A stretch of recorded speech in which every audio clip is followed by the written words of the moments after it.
Hello, welcome back. Today we got a new dirty boxing video. Been very excited to make this video. Been waiting for a couple events to happen so I could start making these kind of things. We got some DBX matchmaking. I'm gonna be matchmaking to the best of my ability.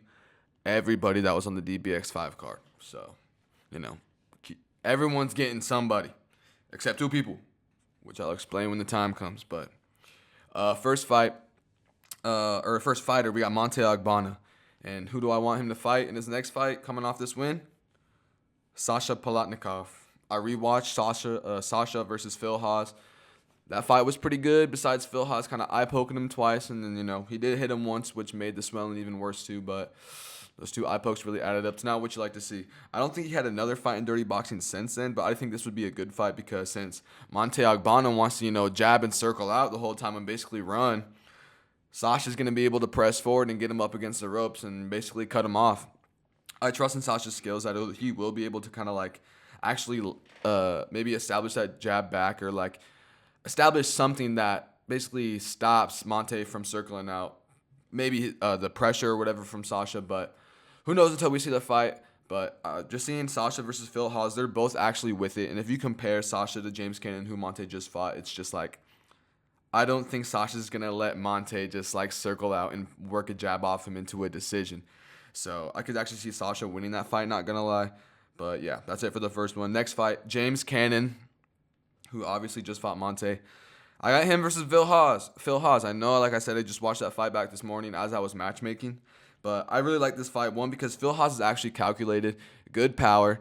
His chin is a little suspect, which I could see James exposing just by landing something, honestly. Landing straight, the overhook of will, pure will. But this would be a good fight as well because I could see either person winning. I could either see James Cannon getting a finish, and that should be it for Phil Haas and DBX, or I can see Phil Haas winning a really clean decision. Or because I don't see James Cannon getting finished. I'm sorry, I really just don't. There's just something about him that I just think I can trust him never to get finished ever. But if anyone could do it, Phil Haas could land a good shot. He has really good power. We all seen him. Or James Cannon could knock him out as well. But I think either James Cannon finish or Phil Haas decision. I think that's kind of the energy I get from that fight. But the third fight, Desiree Yanez, who just fought Rain Guerrero. I got Desiree Yanez versus B. Nguyen. They're both coming off a loss. Someone needs a win on their record. Or I guess Desiree already has a win, but B needs a win on her record if she actually wants to establish herself and make a name for herself in dirty boxing. And there isn't a 125 division where both of these fighters usually should train lesser in weight. Because honestly, B. Nguyen should be fighting straw weight, 115, I'm not going to lie. But they don't have a straw weight division. Hence why she weighed in at 120 and looked like a little chunky. Not even chunky, but she didn't have to make weight, basically. You can tell she didn't have to cut weight at all. Versus Desiree Yanez, who does fight in the lower weight classes, but had to fight at 35, which she obviously got out-bodied, out-muscled. I think Desiree Yanez versus B. Nguyen would be a perfect fight for the inaugural women's 125 division. That's really what just makes sense to me here. They're both coming off a loss. This could open up a new division. We get more women's fighters pulling up, especially for the smaller fighters that have to take all these catch weight bouts, because if they literally have to gain weight to make 35 because they're that small, or they just get outbodied because I guess they're small. So 125 women's division would be really smart here. Next fight, we got Rain Guerrero versus Jessie Jess. I don't know how y'all feel about this matchmaking, but I like it. Yeah, not everyone, anyone without a brain basically thinks that Jessie Jess got robbed against Paula Bittencourt, which just obviously isn't the case. If you didn't see my breakdown video, go watch that. I'll explain that. Listen, if I was DBX, I need Jessie Jess to come back off a win off someone easy, because Jessie Jess is someone that actually has a little bit of star power that can make her way back to the title. We could see a rematch here, Paula Bittencourt versus Jessie Jess. Who knows? But I think Rain Guerrero's the perfect position to fight Jessie Jess. One, because like I said, the promotion needs kind of a layup for Jessie Jess, a layup. And if I was the promotion, I could see Rain Guerrero as a layup. Jessie Jess is way more technically skilled, could better just all around striking. But what I think listen, actually I'll get to it. But Rain Guerrero has decent striking. She lands, and that's what I think could expose Jessie Jess is that right hand that landed every time for Paula Betancourt. Rain Guerrero could do the same thing and somehow just basically right hand her way into a decision or somehow chin that. You know what I'm saying? She has some heavy hands, big power in those shots. Hence why Desiree couldn't really do anything. But yeah, this would be a perfect layup fight for Jessie Jess, but with still a chance of Rain being able to get a finish or maybe somehow get a decision like Paula did. If it was a 5-round fight, I could see that. I don't know if I trust Rain's cardio, so actually I take that back kind of. But this would obviously be a 3-round fight. There's no belt on the line, so I can see Jessie Jess' decision here, not going to lie. But don't look past Rain. We got the next fight, Sun Jun Lee. Listen, him versus Zach Palga is a fight that makes sense. They're both coming off a win. You know, him versus Zach Palga, whoever wins could get the winner of Jairzinho versus whoever he fights. If they decide not to strip him, even though I don't know if he's in jail, but he's going through some shit right now, which, you know, like I already put my opinion, I would strip him honestly, but it is what it is. Yeah, Sun Jun Lee versus Zach Palga, they're both like a fight away. Sun Jun Lee's kind of like 2, but if he beats Zach Palga by finish, I could see him getting a title shot or at least fighting Rob Perez or something. And for like that being a clear number 1 contender fight, but yeah, this fight would be good. Zach Palga has a little bit of a sus chin for someone with a lot of power like Sun Jun Lee. Zach Palga obviously won his last fight. He did get rocked in the first round, but I just think that the power difference between Sun Jun Lee and Rakeem Cleveland, I think Sun Jun Lee would drop him, and I think Rakeem Cleveland obviously just like rocked him. That's the difference. So I actually could see a Sun Jun Lee finish here, or maybe a close decision. Not gonna lie, I could see a split here. Or unanimous. Just a decision or a finish by Sun Jun Lee. That fight looks like it could be a good slug heavyweight fest. Next fight, we got Victor Cardoso, and I got him versus Brian Mancia. Listen, Victor Cardoso 0-3 in dirty boxing. Not what you like to see, but we should give him one more shot. And then we got Brian Mancia, who got exposed for having no gas tank in basically at the end of the first round because he let it all loose, looking to get a finish.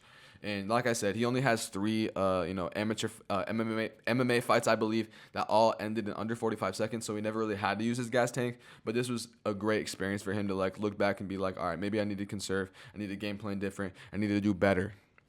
But I think Victor Cardoso versus Brian Mancia is a great fight because you just cut the loser. Let's be honest. Brian Mancia loses. Just get him out of here. I really fuck with Brian Mancia. You know, I fuck with his vibe and everything. But he just might not have the experience it takes to be in a promotion like this. Maybe you need to send him back out to the street, go back to the regional scene, get some experience, come back. We'll see what's up.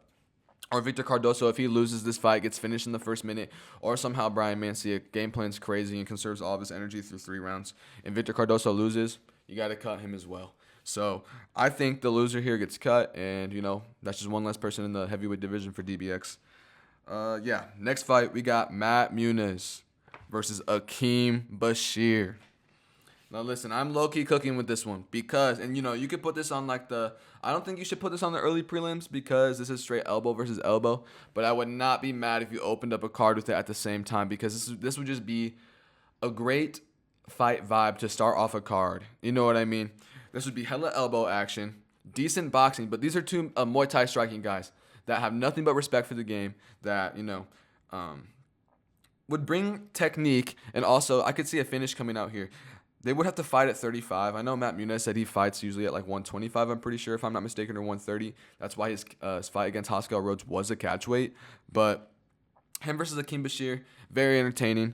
Another reason why I think I like that fight is just, like I said, the elbows. But the fight IQ both these guys have. You don't understand. Like, yes, Akeem Bashir had a rough, you know, intro to dirty boxing against Gabe Urett, who actually is very solid, not gonna lie. And I matchmake him up with someone else later who I think y'all really like. And once I explain that fight to you. But Matt Muniz versus Akeem Bashir. Give Akeem another shot. You know, shout out. You know what I'm saying? Shout out Akeem. And I think he could actually get the job done against Matt. But who knows? But I'm not 100% certain on that. That's why I think this fight sells. Elbows, fight IQ. I think there would be blood. There will be damage just from the elbows cutting up. That's all I really got for that fight. Next fight, we got Haskell Rhodes. I got him versus Tyson Nam. If Tyson Nam is still in DBX. Not sure, but just working with what I got from watching these fights back. I like this fight because it'll just be another basically like another like a boxer versus MMA fighter striking, which I think Hoskell Rhodes' boxing probably would do the job here. But Tyson Nam has power in his hands, and I think if he establishes that jab or just lands a good sort of two or anything with his right hand, he could kind of like make Hoskell Rhodes stop and right in his tracks. I don't know if he'd finish him because I've never seen Hoskell Rhodes actually get dropped or get rocked for real, for real. Like in the Matt Muniz fight, he got touched up a little bit, and that kind of did cancel out his like pressure in his boxing, and the elbows for Matt Muniz is what did that. But I think the same thing could happen if Tyson Nam just lands a good shot. He could earn some respect for Hoskell Rhodes, make him scared to come in. Maybe spam some elbows, do what you got to do, kind of like what Matt did. But it's either Tyson Nam gets a finish against Hoskell Rhodes and deals with his boxing, or Hoskell Rhodes boxes his socks off, either gets a finish or wins by decision. This fight sounds really good to me. Obviously, have that fight at 135 or have some sort of catch weight, whatever you want to do. Now next, I got Naomi Young, and she fights at like 115, 120, bro. And she's big, and she's on death's door every time she has to make weight. And it is what it is. That's just her way of the game. And I'm not even here necessarily complaining about that. But the thing is, we don't have like a 125 or a 115 division in dirty boxing for women. So I just don't think it makes sense for Naomi to go up to 35. I mean, I don't know who to match her up with, honestly. I don't have anyone here for her because there's nobody out there that really, I guess, is like open to taking a fight at catchweight that small against someone as big as Naomi Young. But I think you really have to pull someone off the regional scene here, or just some retired UFC fighter or something. Just someone with experience. I have no one in the DBX, to put with her. So she's gonna have to sit on the fence for now until they can find someone for her. I'll let them do that. I have no idea who could be a good fight for Naomi Young. Like I said, it doesn't make sense for her to go up to 35. So next fight, you got Elias Parasitis. Listen, I got him versus Billy fucking Swanson. Let's fucking go. Billy Swanson got basically fucking flatline killed by Gable Stevenson at DBX4. That was very sad. Elias Parasitis beat Brian Mancia by second round. Basically, TKO. Brian Mancia to stop throwing back. It is what it is. But I like this fight too because I could see Billy Swanson exploding his way into a finish here or getting gassed out and getting pieced up. But the only reason I like this fight is because Elias Parasitis literally should just go. He could probably fight 185 or fight light heavyweight. He weighed in at like 211 or like 215 or something at DBX5. But he just like decides to reside in heavyweight. So, if you want to be in heavyweight, maybe this big 265 or whatever, however much Billy Swanson weighs could be a good scrap for you. I could see Elias kind of just cardioing his way into a decision. With the size difference there, he'd just be way more quicker, lighter man scaling Billy Swanson.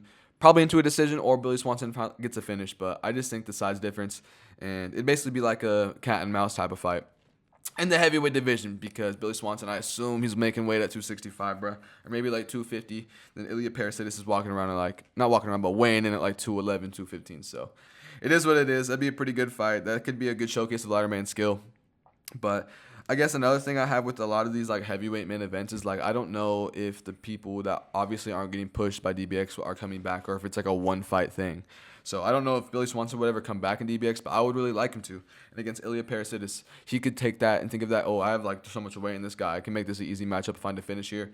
Or like I said, Elias Parasitis could, lighter man skill his way into, damage being added up or into a decision. So next fight, we got Maurice Morris. And I got him versus John Zay Silva at 205. Listen, Maurice Morris missed weight. I saw in a comment section where Mike Perry was like, tisk, tisk, tisk.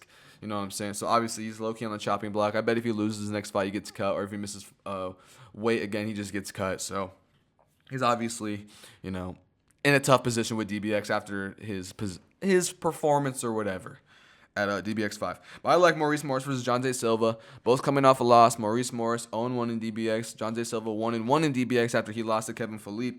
But,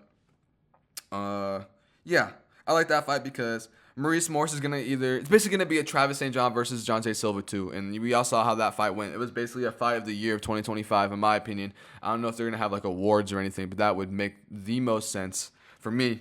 But yeah, that could be just like basically fireworks. John Zay Silva is trying to stay composed, eating this onslaught from Maurice Morris.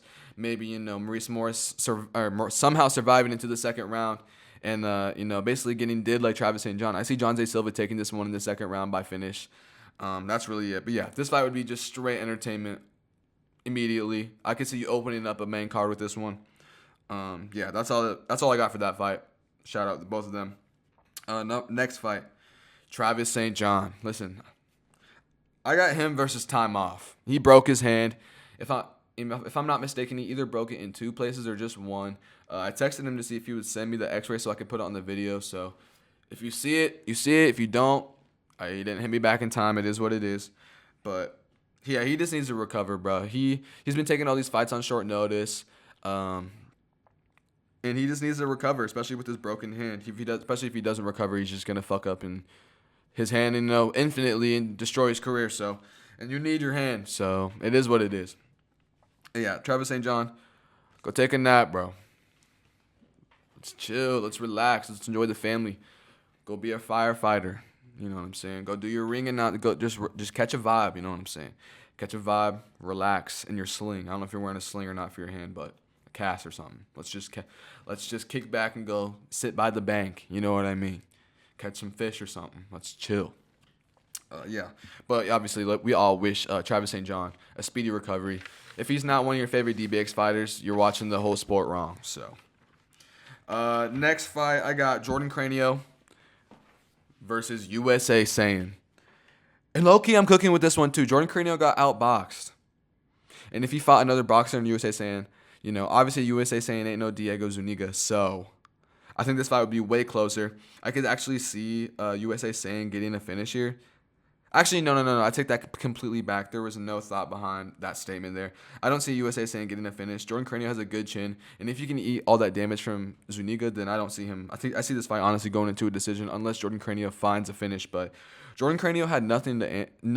He had nothing for Zuniga's boxing. So I think USA Saiyan is a good matchup for him to either, establish himself over a kind of a less good of a boxer. Because obviously, we all watched the USA Saiyan fight. He kind of looked less technically, skilled than how.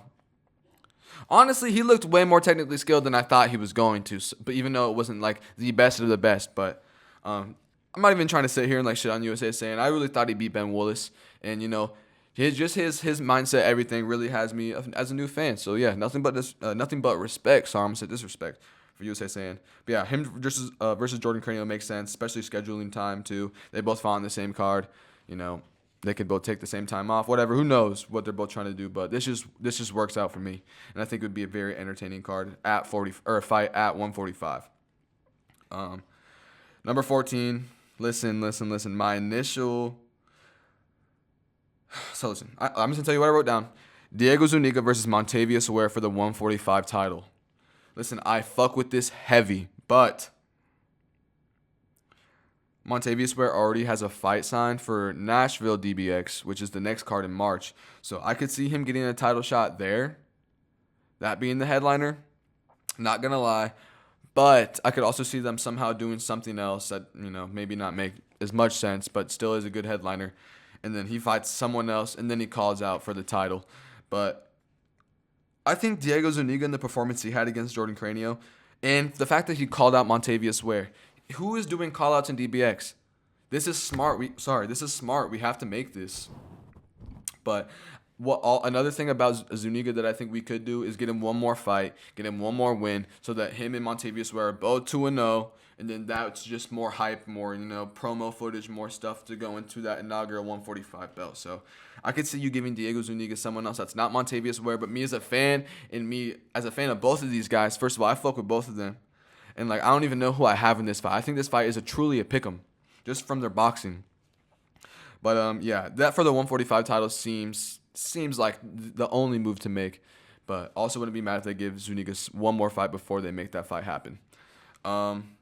But yeah, 2 boxers going at it in a DBX rule set. You're probably not going to see any elbows unless it's from Montavious Ware, just saying, because I've been seeing him practice a lot of spinning elbows, just jabs, stepping elbows. But I think Zuniga knows what he'd be in for if he was in a camp for Montavious Ware. So I could see him working on a little bit of elbows too. But I think the elbows could make the difference for Montavious Ware here in this matchup if that happens. Then that's me assuming that Diego Zuniga is not going to throw any elbows, but.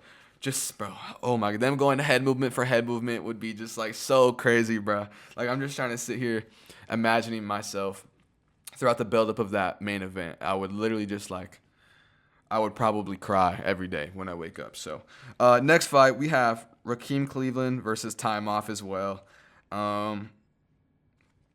That's really it. He tore his bicep. We saw in the fight, it rolled up on him. It was honestly kind of gross. But you're going to need to take some time off. Let that heal. Let's get Raheem Cleveland some rest. Get him some surgery if he needs it. Get him some rehab. Get his arm good. It is what it is. It's unfortunate he got injured in that fight. He was looking good against Zach Pauga. But, you can't fight the outcome of it. He fucked his bicep up. Let's all wish him a speedy recovery.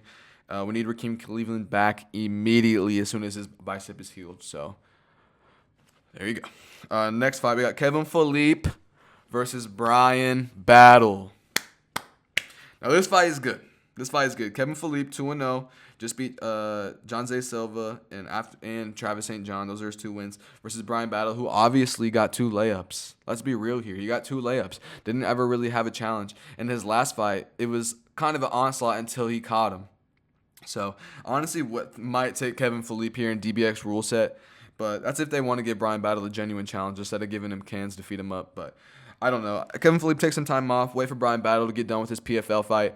Once Brian either wins or loses, I'm just going to assume that he loses just because, that's the vibe. I don't have a true prediction on that fight yet. Got to do more research or whatever on the Brian Battle PFL fight. Probably will never drop a prediction on that on this channel, but it is what it is. Yeah, him versus Kevin Philippe is the only fight that makes sense for the 185 inaugural title. I don't know when he could do that. Probably in like 4 or 5 months after Brian Battle, kind of like after his PFL fight, so we can see how, if he takes damage, if he needs time off, how much to recover. But he would obviously come back to DBX after that, especially if his PFL debut doesn't go too good. I could see him versus Kevin Philippe for the 185 title. Tell me that wouldn't be good. And I honestly kind of favor Kevin Philippe in that matchup. I'm not going to lie. So, it is what it is. Next fight, Ben Willis. Ben Willis versus Gabriel Urit. This fight is a fucking fight right here. And I could see Gabriel winning this fight. I'm not going to lie. Ben Willis does have the name here, but Gabriel Urit has the record and the skills. Ben Willis has the skills too, obviously, but after seeing his performance against USA Saiyan and not being, obviously he wasn't as familiar with the rule set because it is new. It was his debut fight or whatever, but just seeing the robbery that took place, I think that this rule set without kicks or like sweeps or anything isn't really good for Ben Willis because his boxing ain't like boxing. He has good striking, don't get me wrong. He has good like kickboxing, good like Muay Thai, like stand up, but without the kicks, without the knees, without the sweeps, we kind of saw that the rule set doesn't really work in his favor, especially against someone like USA Saiyan, who I guess, I don't want to really keep on saying much bad stuff about him, but Ben Willis, you should have won that fight. And we all know this. Like, my prediction was Ben Willis in the first 30 seconds, but, I can't hate on USA Saiyan. He survived. He proved me wrong. You know what I'm saying? He proved me wrong, even though he lost or whatever. I was still wrong with my prediction. He lost by split decision, which I do agree with the robbery. Like, it was a robbery. So, Ben Willis versus Gabriel Urit would be good. Like I said, I could see Gabriel winning, honestly, by decision. Or just kind of like making Ben Willis quit. I don't think Ben Willis lands those big shots. If you can't land him against USA Saiyan, I don't see him landing them against Gabriel Urit, just being honest. But I could be wrong. That's what has me intrigued for that fight. Ben Willis could show up and show out. So, final matchmaking, Paula Betancourt. And, this isn't even really a matchmaking. It's kind of the same thing.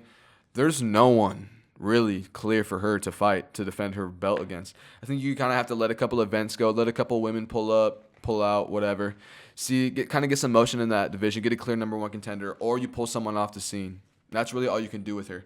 Like, obviously, I would love to say her versus Naomi, but the thing is, Naomi cuts to like 115, bro, like 116. Like, she cut to 120 to fight being to win. So, I just don't really see Paula Betancourt fighting her, even though those all kind of are the two open like women that don't really have matchmaking in this video, but they just don't matchmake up against each other truly. Naomi's not really in the position of a title shot. Basically up a weight class technically. Or Paula Betancourt doesn't deserve that fight because she'd probably maul, to be honest. But that's really it. Paula Betancourt versus wait for a clear contender or pull someone off the scene. That's my matchmaking for everyone that fought in DBX5. If y'all agree or disagree, let me know. If y'all have better matchmaking, please leave it in the comments.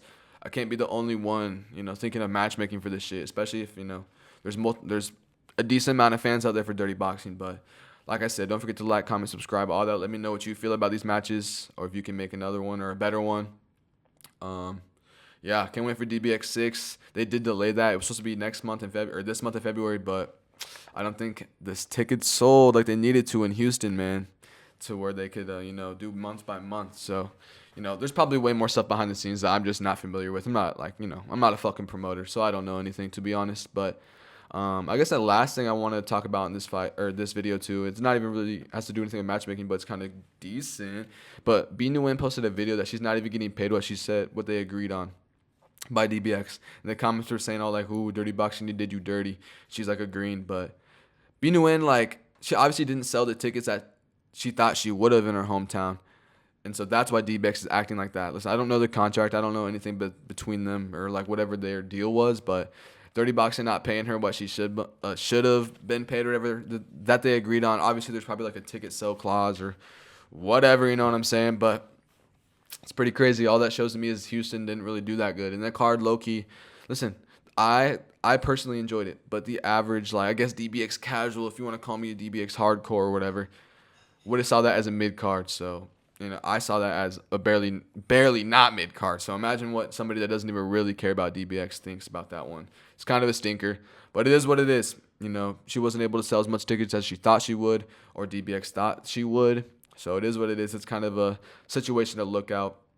It's a young promotion. There's always some financial problems behind the scenes and yada yada. But I guess another thing too is the purse or whatever that Travis St. John, Maurice Morris, you know what I mean? Maurice Morris missed weight.